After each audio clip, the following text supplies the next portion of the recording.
Haleluya. Kinyume cha roho ya kiburi ni unyenyekevu. Mungu ameagiza watu wote waliompokea, ambao wanampenda Yesu, ambao wanampenda Mungu, watu wote Mungu amewaagiza wawe wanyenyekevu. Wawe watu gani? Wanyenyekevu. Naongea na mtu hapa. Wawe wanyenyekevu. Haleluya, mwana wa Mungu. Unyenyekevu ni lazima kwa kila mtu ambaye ana hofu ya Mungu. Kila mtu ambaye una hofu ya Mungu lazima uwe na unyenyekevu ndani yako. Kitabu cha Wakolosai 3 mstari wa 12. Wakolosai 3 mstari wa 12. Haleluya, mwana wa Mungu. Biblia inasema, basi kwa kuwa mmekuwa wateule wa Mungu, watakatifu wapendwao, jivikeni moyo wa rehema. Jivikeni moyo wa rehema. Utu wema. Unyenyekevu. Kwa kuwa mmekuwa wateule wa Mungu. Kila mtu ambaye ni mteule wa Mungu lazima awe na roho ya unyenyekevu ndani yake. Hivi naongea na mtu hapa? Mtu yoyote ambaye ni mteule wa Mungu lazima uwe na moyo wa kunyenyekea. Lazima uwe na moyo wa unyenyekevu. Hivi naongea na mtu hapa? Amen. Kwa hiyo ninaamini watu wote tulioko hapa ni wateule wa Mungu kwa jina la Yesu. Yes, amina. Aliye mteule wa Mungu niona ananipungia mkono wake hewani. Wote tulioko hapa ni wateule wa Mungu. Ungekuwa sio mteule wa Mungu, leo Jumapili ungekuta kwa mganga. Una chanjo tale. Umekaa kwa mganga unaogeshwa.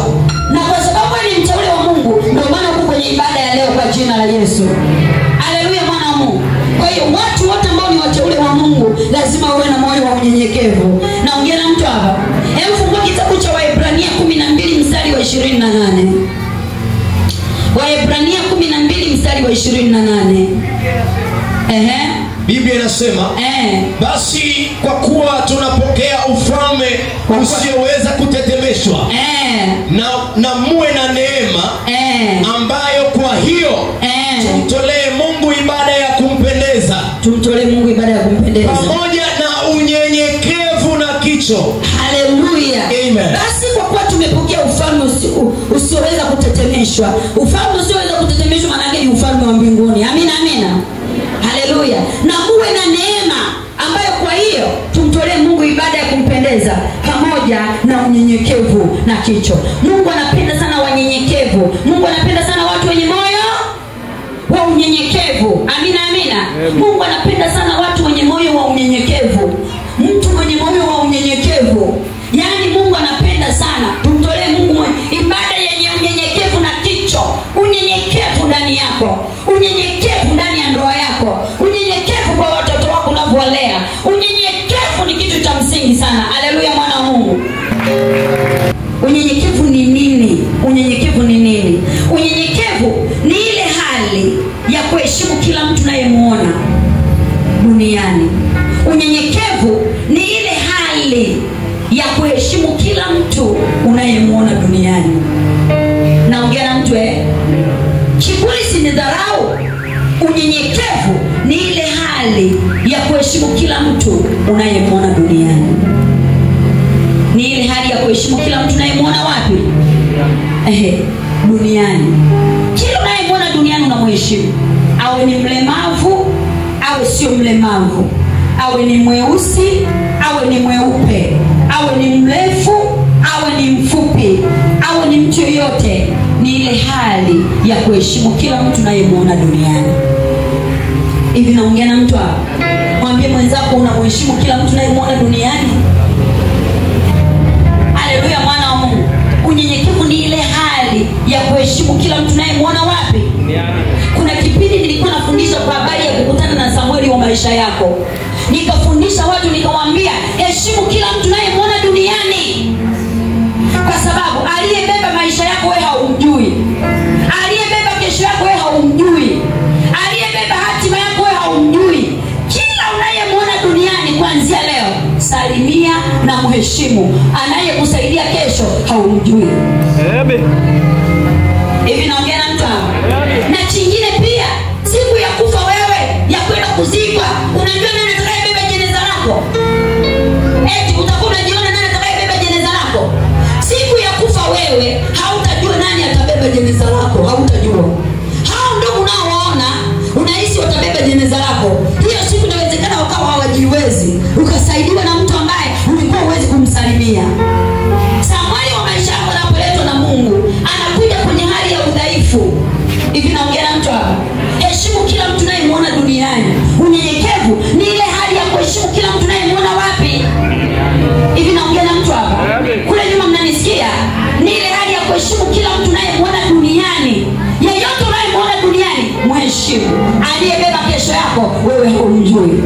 Amen. Lakini pia Mungu anatumia watu kumuinua mtu. Mungu anatumia mtu kumuinua mtu. Kila siku wanasema Daudi asingeweza kuwa mfalme bila Samueli.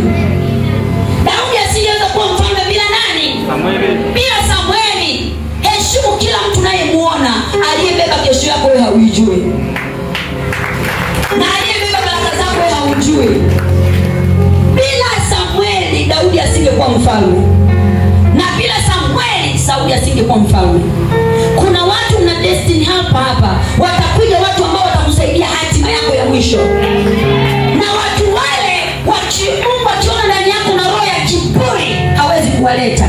Kwa sababu wewe unadharau watu, hauheshimu watu, unadharau ndani yako. Mungu hawezi kukuletea. Siku Mungu akiona kiburi kimeisha, umekuwa mnyenyekevu, anakuletea hao watu wanaotakiwa kukusaidia. Heshimu kila mtu unayemwona wapi? Hebu naomba nisikie sauti, sema duniani. Aliyebeba kesho yako wewe haumjui ndugu yangu. Anayekusaidia kesho wewe haumjui. Aliyebeba maisha yako wewe haumjui. Hebu acha kiburi, heshimu kila mtu unayemwona duniani. Hata kama ni mlevi anakunywa, kuna saa akili yake itarudi, ataacha pombe na wewe atakusaidia. Heshimu kila mtu unayemwona duniani. Ile ndio hali ya unyenyekevu. Mtu mwenye moyo wa unyenyekevu, yeyote anayemwona mbele yake anamsalimia kwa adabu, anamsalimia kwa heshima. Naongea na mtu hapa. Haleluya, mwana wa Mungu. Yule kijana unayemwona anagonga mawe pale, sijui anagongaga mawe wapi pale, usipite pale kwa sababu wewe unaendesha ukamwagia tope. Kesho anaweza kukusaidia yule anayegonga mawe pale. Aliyebeba destiny yako wewe haumjui. Aliyebeba kesho yako wewe haumjui. Atakuja saa ambayo uzanii na uelewi kwa jina la Yesu. Heshimu kila mtu. Hasa mabinti wa kazi hawa, mnawadharau hatari. Yaani unamwagiza kama punda. Mungu unamdharau. Kumbe huwezi kujua kesho umebeba baraka yako kubwa. Yes, wewe. Hivi naongea mtu hapa. Mordekai angemdharau Esther. Esther asingeenda kuwa mke wa mfalme. Lakini kwa sababu Mordekai alimchukua kama mtoto yatima, akamlea kwa shukrani, akakaa naye vizuri, ndiyo nafasi iliyompa Mordekai kuheshimika kwa jina la Yesu. Yes.